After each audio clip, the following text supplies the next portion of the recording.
It's the perfect time. And as Robin Scherbatsky taught me, timing is everything. These videos are not for children.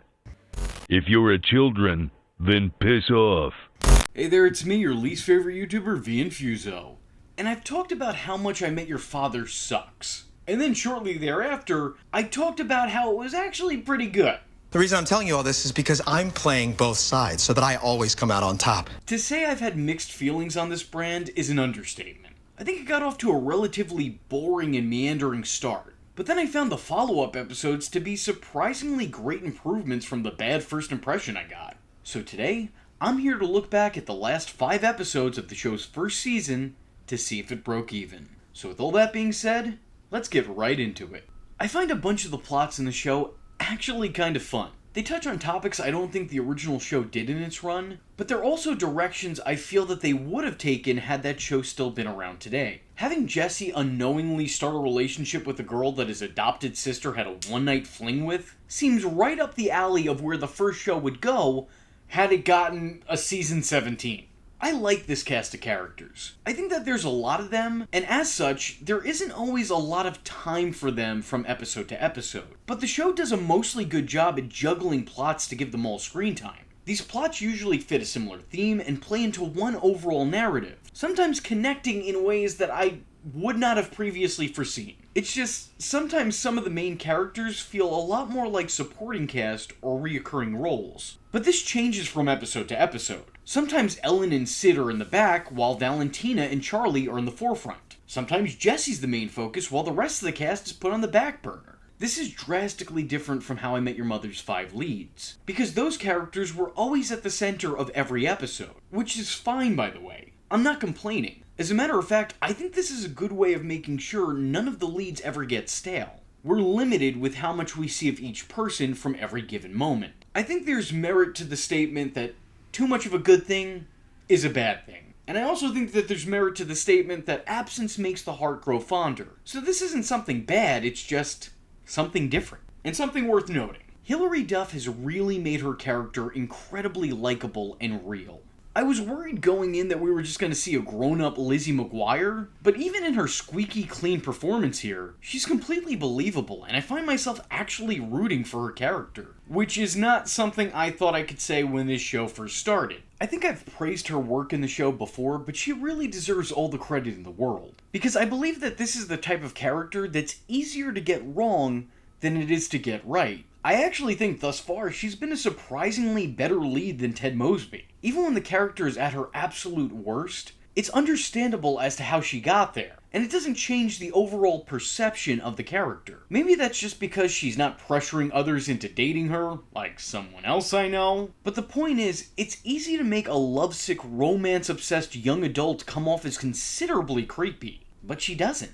And I think that's both in part due to the writing, and in part due to Hilary Duff. So, props to both. Ellen is still the highlight of the show for me. She's by far my favorite character. I think both because there's something so authentic in this performance, but also because I've had friends that remind me a lot of this character. So, it could be my own personal thing. Despite being a total fish out of water, she still fits in with this new school of land fish perfectly. I'm sorry, my metaphors sound a lot better in my head than when they come out of my mouth. Her comedic timing is on point, and it never feels like it's effortful on her part. I don't feel like I'm watching someone play a part, I feel like I'm watching someone in their day-to-day life. I think that she's often overlooked because she hasn't had too many episodes where she was the primary focus, but I'm really hoping that'll change in season 2. Tien Tran is actually a hell of an actress, and yes, I did actually have to look to this video in order to realize how to pronounce her name. My name is Tien, but my full name is actually Han Tien. Mainly because I have white guy tongue and I cannot pronounce any name just by reading it. Like, I am an uncultured swine. Anyway, Tien Tran is a hell of an actress because she can switch from making you laugh at her genuine goofiness to making you feel her in moments where the plot is taking itself a little more seriously. All the credit in the world to her and to the writers. I just hope that we see more of her in a more prominent role. I'm not saying make her the star of the show, but make her the star of her own episode here and there. I'm gonna be honest with you, she may just be my favorite character not only in this show, but like the whole franchise, parent show included. I find the character of Valentina to be very tiring and downright annoying. I think that that's intended, like that's by design, not coincidence. You know, this wasn't a mistake, but it doesn't make me like the character anymore. She's oblivious and obnoxious and self-centered. She has no real understanding of the world outside of herself. Whereas her boyfriend Charlie, I also find to be a really outdated and unappealing stupid stereotype. He's posh and British, and I really thought by 2022 we would have gotten past this. But yeah, he's basically what Americans joke that British people are like. If this show was made in the UK and he was an American, he'd look like me, have a Big Mac in his hand, and at all times talk about freedom. It's a pretty tired trope. Let's just move on, please. Not just as a show, but like as a society. Let's move on from this. I don't really like either of these characters, but I will admit that when you put them together as an item, they really seem to get the best out of each other. Both characters' most redeeming moments are shared moments between the two. I think I like the actors that play the parts, but not the parts themselves. Because Valentina, when she's not acting snobbish and stuck up, comes across as really genuine and at times really funny. And Charlie's actor, you can tell, is putting so much effort into his performance, and I think he almost breaks through what he's pigeonholed with. I like this dysfunctional duo together, but apart, not so much. When they're in separate plots, it usually doesn't work for me. Not really a fan. However, it does feel like they're consistently treading the same water every episode. He doesn't like the way that she undermines him. He does it back, and now she doesn't like the way he undermines her. They learn their lesson, but then the slate is wiped clean for the very next episode. Rinse, wash, repeat. I'm already kinda over it at this point. You know, like, let's at least find something else for them to clash and then smash over. I still have a hard time describing Jesse and Sid, but I do feel like they're developing more and more over time. It's just kind of at a snail's pace at this point. I like that we're learning more about the characters, but like, you know, we've just gone through a full season now. We should know a little bit more than we do about them. I should be able to accurately describe them to an audience, but I kinda can't. Sid's backstory behind why he bought the bar was short but sweet. It really shows how thoughtful and sentimental of a person he is. But then you could say the same exact thing about Jesse, who goes above and beyond for his friends. Most notably, Sophie. The friendship between the group of people does feel legitimate. I totally buy them as a group of pals. Even if I don't necessarily buy how they became the best of buds, the friendship itself is believable. I feel like I've been using this word a lot on this channel, so after this I'll try to stop, but I find the romance between Josh Peck's Drew and Hilary Duff's Sophie, won't happen again.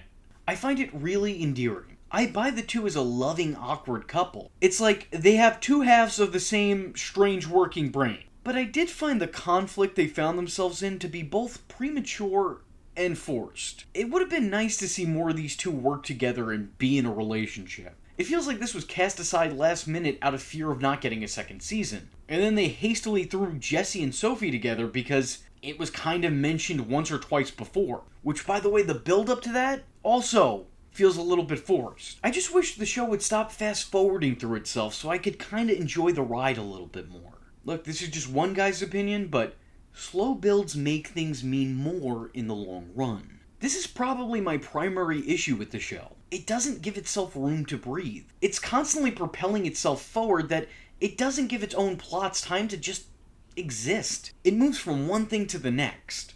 I feel like these story arcs have solid beginnings and endings, but they only have beginnings and endings. There's like no middle. And when there is a middle, there's like a beginning of a middle and the ending of the middle, but no middle of the middle. Am I making sense here? Probably not. Plots don't feel like they properly play out. They just jump from plot point to plot point. I feel like they're doing the right things, but they're not doing them at the right pace. Again, I know this is because of the episode count being substantially shorter than its parent show. How I Met Your Mother has 24 episodes a season, while How I Met Your Father only has 10, which is less than half of what its predecessor was given. Maybe going into this, there was no guarantee of a season 2, which has now since been guaranteed. I enjoy the How I Met Your Mother shoutouts and callbacks. Seeing the captain return in some capacity was hilariously unexpected. Seeing Sophie enter McLaren's was incredibly unanticipated, as was Carl's appearance, but it was good to see him. But seeing Robin Scherbatsky herself cameo was out of the blue and jaw-dropping. I think it was a good use of the character, and seeing her bond with Sophie over their vaguely similar first outings with someone they loved was very sweet. I think this new series doesn't need the involvement of characters from the past. It survives entirely on its own as its own thing. But in saying that, these characters' inclusions don't come at the expense of the newer cast. As a matter of fact, I'd say these elements' sudden emergence work in favor of the show's new stories. They don't feel like they're incorporated to solely play to the nostalgia of the overall fanbase. It's less a wink and a nod, and more a full-on acknowledging hello. I hope there are more to come in the future, but furthermore, I hope that they're properly used and utilized like they've been here. I want something meaningful. I don't want Barney showing up randomly hitting on chicks somewhere in the background of a shot. Now that I say it out loud, I think that's actually probably the proper way of utilizing Barney, so I take it back. I do actually want that. But only him in this specific role. Everyone else has to have purpose. All in all, I enjoyed seeing the past, present, and the present. I will admit there are some cringy moments here and there where I feel like the writing is very outdated or just outright bad. I do think some of the characters can come across as a bit lacking. There seems to be an over-reliance on modern technology and websites and apps and whatever's current. And it just feels like a desperate bid to be relevant. Like, obviously, some of these things were bound to come up given the timeline, but the constant use and emphasis that's put on them makes the show feel a little bit less timeless. I think the first season of the show showed a lot of promise. It certainly wasn't perfect, but then again, what show is in its infancy?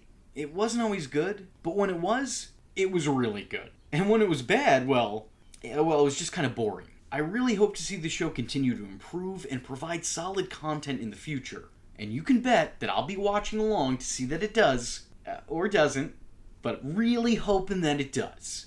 And the fact that it seems like these episodes got better as time went along, I think is a very good indication that those who have been given the reins here know what they're doing. If for some reason or another you have yet to watch How I Met Your Father, I highly recommend it. So with that being said, if you enjoyed this video, let me know in the comment section below by saying, "Wow, I am a sexy bird."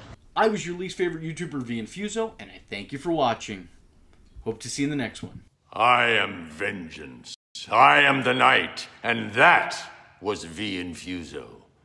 Just remember, if you're not tuning in, then you're missing out. So, if you like the words that came out of his mouth hole, and you too would like to become a V-generate, don't forget to like and subscribe. Thanks for watching, nerds! And if you're not joining the fun, you're in for one bad day. And you know what they say about having one bad day?